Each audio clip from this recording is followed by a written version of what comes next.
News Kannada ವಾಹಿನಿಗೆ ಸ್ವಾಗತ. ಮಹಿಳೆಯರ ಮೇಲಿನ ದೌರ್ಜನ್ಯ ಅಂತ್ಯಗೊಳಿಸುವ ಸಂಕಲ್ಪ. ಹಟ್ಟಿ ಪಟ್ಟಣದಲ್ಲಿ ಎಐಡಿಡಬ್ಲ್ಯೂಎ ವತಿಯಿಂದ ಪ್ರತಿಭಟನೆ.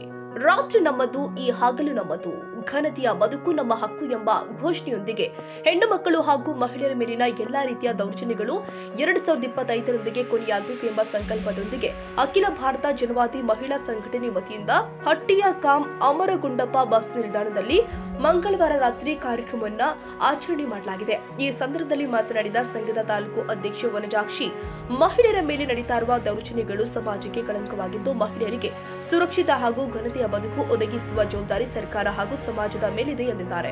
ಸಿಪಿಎಂ ತಾಲೂಕು ಕಾರ್ಯದರ್ಶಿ ರಮೇಶ್ ವೀರಾಪುರ ಮಾತನಾಡಿ, ಹಟ್ಟಿಯಲ್ಲಿ ನಡೆದ ಜ್ಯೋತಿ ಕೊಲೆ ಹಾಗೂ ಧಾರವಾಡ ಜಿಲ್ಲೆಯ ಹುಬ್ಬಳ್ಳಿ ತಾಲೂಕಿನ ಇನಾಂ ವೀರಾಪುರ ಗ್ರಾಮದಲ್ಲಿ ನಡೆದ 7 ತಿಂಗಳ ಗರ್ಭಿಣಿಯ ಅಮಾನವೀಯ ಮರ್ಯಾದಾ ಹತ್ಯೆಗೆ ನ್ಯಾಯ ಸಿಗಬೇಕು. ತಪ್ಪಿತಸ್ಥರಿಗೆ ತಕ್ಕ ಶಿಕ್ಷೆ ಆಗಬೇಕು. ಮಹಿಳಾ ಹಕ್ಕುಗಳ ರಕ್ಷಣೆಗೆ ಸಂಘಟಿತ ಹೋರಾಟ ಅಗತ್ಯವಾಗಿದ್ದು, ಲಿಂಗ ಸಮಾನತೆ ಸಾಧಿಸಲು ಜನ ಚಳವಳಿ ಬಲಪಡಿಸಬೇಕು ಅಂತ ಹೇಳಿದ್ರು. ಸಿಐಟಿಯು ಮುಖಂಡ ಬಾಬು ಬೂಪೂರು ಮಾತನಾಡಿ, ಮಹಿಳೆ ಮೇಲೆ ನಡೆಯುವ ಶೋಷಣೆ ಮತ್ತು ಅಕ್ರಮಗಳಿಗೆ ಅಂತ್ಯಗೊಳಿಸಲು ಕಾರ್ಮಿಕ ಮಹಿಳಾ ಸಂಘಟನೆಗಳು ಒಂದಾಗಿ ಹೋರಾಡಬೇಕಾಗಿದೆ ಎಂದಿದ್ದಾರೆ.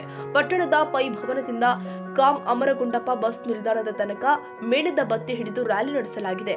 ಕಾರ್ಯಕ್ರಮದಲ್ಲಿ ಅಖಿಲ ಭಾರತ ಜನವಾದಿ ಮಹಿಳಾ ಸಂಘಟನೆಯ ತಾಲೂಕು ಉಪಾಧ್ಯಕ್ಷೆ ಕೆಎಸ್ ಶಾಂತಾ, ಸಾಹಿರಾ ಖಾನ್, ರಜಿಯಾ ಬೇಗಂ, ದುರ್ಗಮ್ಮ, ದೇವಮ್ಮ, ಜೈ ಬುನ್ನೀಸಾ, ಶಿವಮ್ಮ, ಕೆಪಿಆರ್ಎಸ್ ಮುಖಂಡರು ಆದ ಮಹಂತೇಶ್, ಸಿಐಟಿಯು ಮುಖಂಡರು ಆದ ಹನೀಫಾ, ಹಾಜಿ ಬಾಬು ಕಟ್ಟಿಮನಿ, ನಿಂಗಪ್ಪ ಎಂ ಸಿರಿ, ಅಖಿಲ ಭಾರತ ಜನವಾದಿ ಮಹಿಳಾ ಸಂಘಟನೆಯ ಸದಸ್ಯರು ಉಪಸ್ಥಿತರಿದ್ದರು.